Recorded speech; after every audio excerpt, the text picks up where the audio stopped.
চিন্তার কোনো বিষয়ই নেই। আমার বোনকে কেউ কোথাও নিয়ে যেতে পারবে না, কিডন্যাপও হবে না। আমা, যদি বাই চান্স কিডন্যাপও হয়ে যায় না, দেখবে ফেরত দিয়ে গেছে, সঙ্গে কিছু টাকা দিয়ে গেছে। সবসময় মস্করা করবি না, সবসময় আর কি। আমি আমি মেয়েটাকে নিয়ে চিন্তায় পড়ে যাচ্ছি। মেয়েটা যেমন কোথায় গেল। হ্যাঁ গঙ্গা, গঙ্গা তুমি চিন্তা করো না, আমি খোঁজ নিচ্ছি, আমি সব ব্যবস্থা করছি। আচ্ছা, আপনি যদি কোনো খবর পান আমাকে দয়া করে একবার জানাবেন, কেমন? আর তো মাত্র 10 খান দিন, তো তারপর উনি যেখানে খুশি চলে যাবেন, কেউ ওনাকে আটকাবেন না। তো 30টা দিন তো আমি ওনার বর, 30টা দিন থাকলেই হবে। তারপর তো ওনাকে যেতেই হবে। প্রয়োজনে তো আমি নিজেই ওনাকে পালকি করেছে আমি দাদাবাবুর কাছে পৌঁছে দিয়ে আসবো। প্রয়োজনে ওনাদের বিয়েতে আমি ব্যান্ডও বাজিয়ে দেবো, কোনো চিন্তা নেই। ব্যান্ড বাজিয়ে মেম সাহেবের বিয়ে দেবো, তারপর আমার মুক্তি। গঙ্গা, এরকম করে বলো না, দেখবে দেখবে কিচ্ছু হবে না। তোমার মেম সাহেব তোমাকে ছেড়ে কোথাও যাবে না। যাবে বৌদিদিমণি, যাবেন মেম সাহেব। মেম সাহেব আমার কাছে থাকবেন না, সে কথা তো আমিও জানি, আপনিও জানেন। মেম সাহেব চলে যাবেন।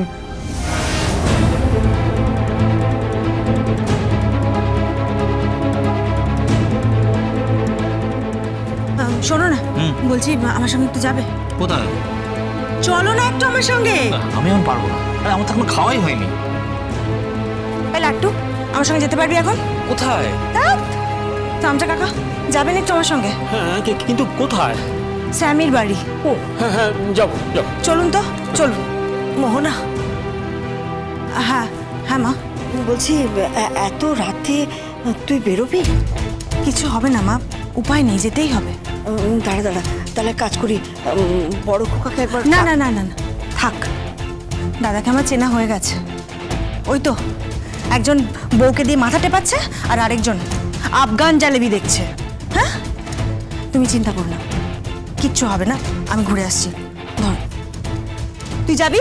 চলো চলো। চল, আসুন।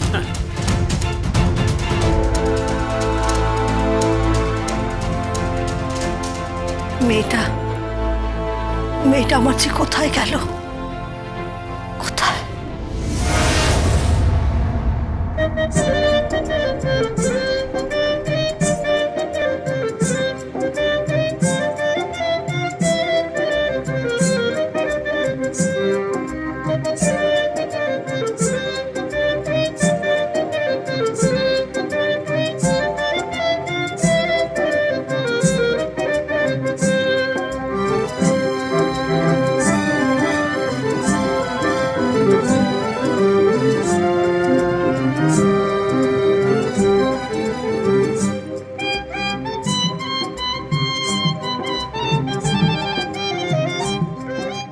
আরে গঙ্গা, তুই এত রাতে এখানে বসে বাজনা বাজাচ্ছিস? ঝালিয়ে নিচ্ছি বাবা, যাতে কোনো ভুলচুক না হয়। অনেক অনেক বড় লোক বাড়িতে বাজাবো তো, অত নামি দামি মানুষ, যাতে কোনো ভুল না হয় তাই একবার ঝালিয়ে নিচ্ছি। তারপর পাত্রী নিজে চেয়েছেন তার বিয়েতে যেন এই সুরঝঙ্কার ব্যান্ড বাজায়। কোনো ভুলচুক তো হওয়া উচিত নয়, তাই না বাবা? আমি যে ব্যান্ড মাস্টার।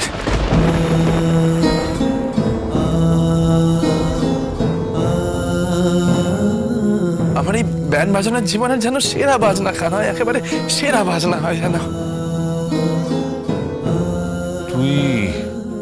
তুই আবার কোথায় বায়না পেলি? হ্যাঁ, কেউ বায়না করে গেল? হ্যাঁ বাবা,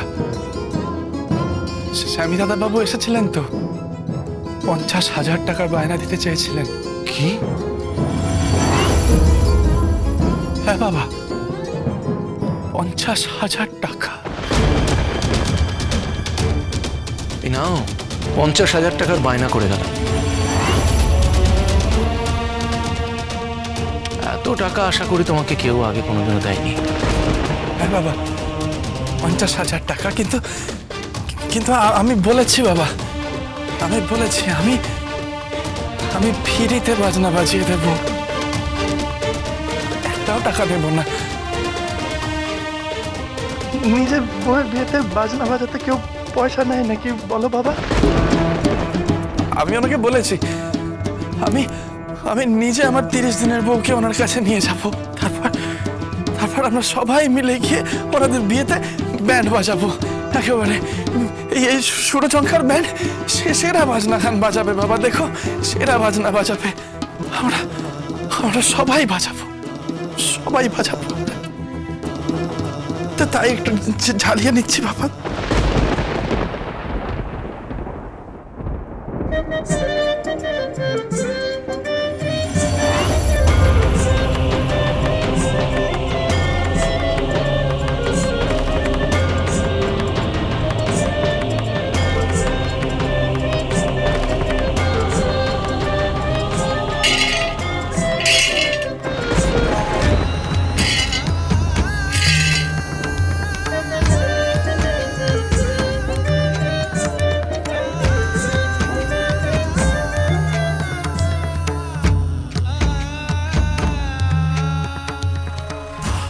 বাবা, মেম সাহেবের বিয়ে বলে কথা,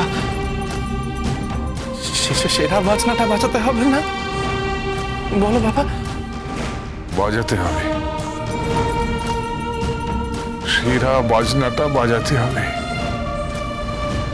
কিন্তু মেয়েটা গেল কোথায়? এখনো পর্যন্ত তো সে বাড়ির বউ, নেপাল রায়ের বাড়ির বউ। যদি সে সারা রাত বাড়ির বাইরে থাকে তাহলে তো গ্রামে ঢিড়ি পড়ে যাবে। পড়ুক বাবা, ঢিঢি পড়লে পড়ুক, তাতে আমার কিছু এসে যায় না। আমি শুধু চাই মেম সাহেব যেন সুখে থাকে। সে উনি যেখানেই থাকুন না কেন, এই গ্রামে থাকুন কি শহরে থাকুন, এই গরিব ব্যান্ড মাস্টারের কাছে থাকুক কি ওই সুপারস্টার স্বামী দাদা বাবুর কাছে থাকুক, উনি যেখানেই থাকুন না কেন শুধু সুখে থাকুক, সুখে থাকুক উনি। যেখানে থাকলে উনি সুখ পাবেন, ভালোবাসা পাবেন। গঙ্গা